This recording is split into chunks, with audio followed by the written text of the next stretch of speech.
Many of us here have dedicated countless hours working to ensure persons with disabilities are prepared to enter the workforce and supporting them to find jobs in the communities in which they live.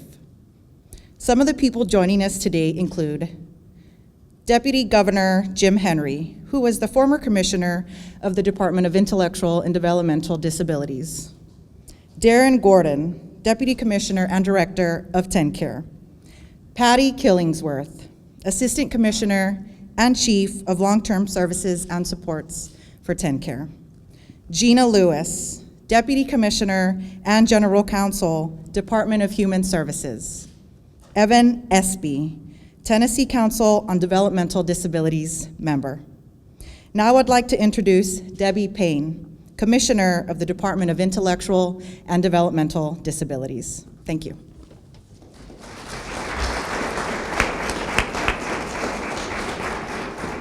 Thank you. Put my eyes on here. Governor Haslam, we are delighted to be here with you today. But before we get started, we have a very short video that explains why we are so passionate about employment as the first and preferred option for people with disabilities. When I left Sir, and the other lady, she said, "Yeah, I got you a good job here." I said, "What is it?" She said, AutoZone. We start 4 high. We look at the labels, see if we get the right labels on the pallet. Then we wrap them, put them on the pallet, and ship them out. Well, it's something on the pallet. There's something on this label you have to understand, because you got 2 parts of the labels, but they might say the same, but they might be going to different places. So. Those guys are 2 of the most dedicated guys I've ever had work for us. They're on time every day. They're back from their breaks, back from their lunches, on time. They just blend into our culture like you wouldn't believe.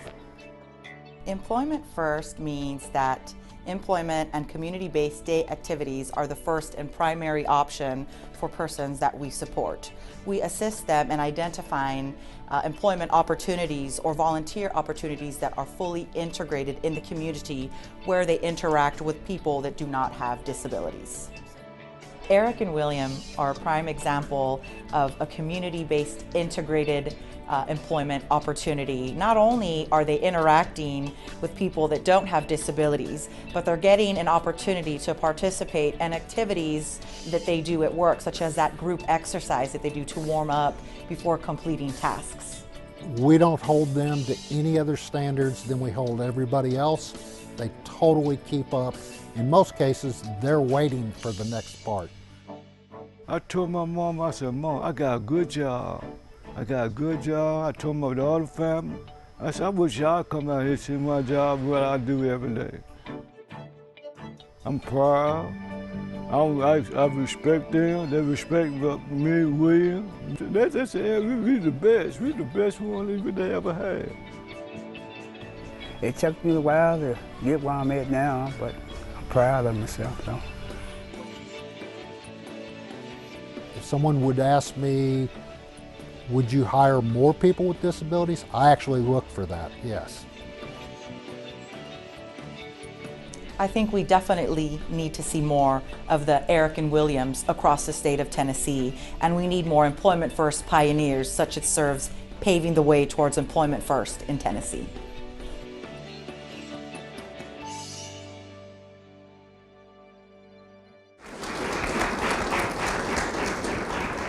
Everyone might recognize a few stars here today. Eric, William, David, and Dennis from AutoZone are here with us, along with Connie from SERVS, which is the provider agency that supports both William and Eric. Through our partnership with SERVS, AutoZone's distribution center now employs 7 persons with disabilities. William received the Extra Miler Award, as did Eric, which is the company's top customer service honor. Eric, William, Dennis, David, and Connie, can you please stand up and be recognized?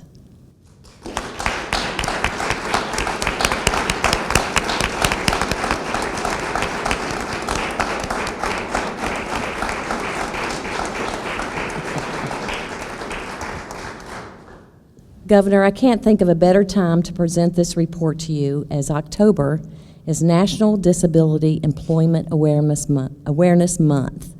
You have repeatedly demonstrated your commitment to ensuring all Tennesseans have access to a good job, including people with disabilities. You have shown leadership through your signing of Executive Order Number 28, declaring that employment is the #1 goal for people with disabilities who receive state supports. Last year, I presented you with the first Expect Employment report, which included 7 recommendations that the Employment First Task Force would pursue over the next year. This year, the report details the progress made in reaching some of the goals. In collaboration with state agencies and partners in the private sector, we've laid a foundation necessary to sustain long-term success in improving employment outcomes for people with disabilities.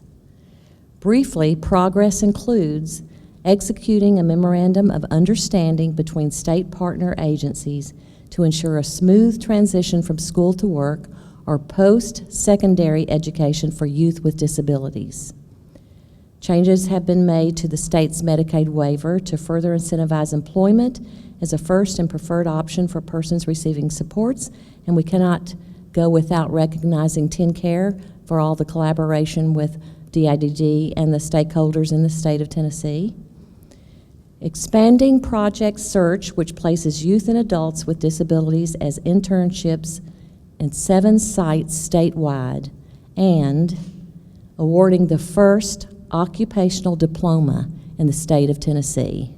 Governor, we'd like to thank you for your leadership and present you the first copy of the task force report.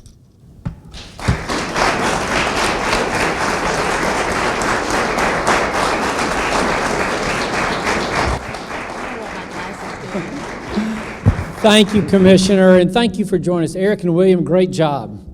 Great job. We really appreciate that. And I also want to thank our friends at AutoZone for stepping up and showing that this really is possible. I love the comment saying we don't hold them to any different standards, and they're some of the best workers we have, and we love that idea. You know, in the state, we actually believe 2 or 3 things that we're committed to. Number one, we believe that we're here to serve 6.5 million Tennesseans in ways that only we can. As a state, you know, the downside is we're a monopoly. There's certain things that if you want, you can only get them from us.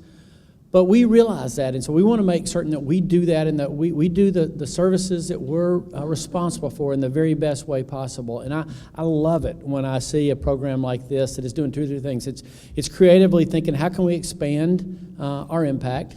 I love it that you're working with TennCare and Department of Education and other folks to try to wrap our arms around the bigger issue. So thank you for that leadership. That's the first thing in terms of what we're trying to do. Number 2, in the state of Tennessee, we really do believe that Employment First is the best program. We think that's the right principle, by the way, for everything we do. If we can create more jobs in Tennessee, it solves a lot of issues. Like the governor remembered to turn off his phone. But back to where I was. If we can remember, if we can focus on creating jobs, then a lot of the other issues that agencies deal with, we can handle from there. The third thing is this: we actually believe, and one of our responsibilities is to help everybody, no matter where they are, reach their potential. Dr. McQueen is here from the Department of Education, and one of the things that we're committed to there is that every child can learn.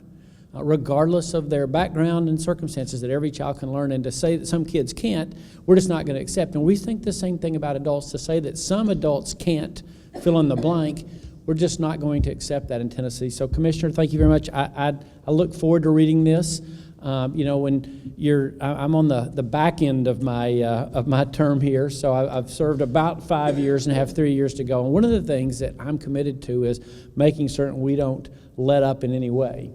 And so there's a lot of things that get a lot of attention in state government, stuff that happens in the House or the Senate chamber upstairs. But ultimately, we know our role is about making certain we provide better opportunity for 6.5 million Tennesseans, some of whom are represented today. So thank you. I look forward to reading this, and thank all of you for helping show that what can happen. We're grateful. Thank you.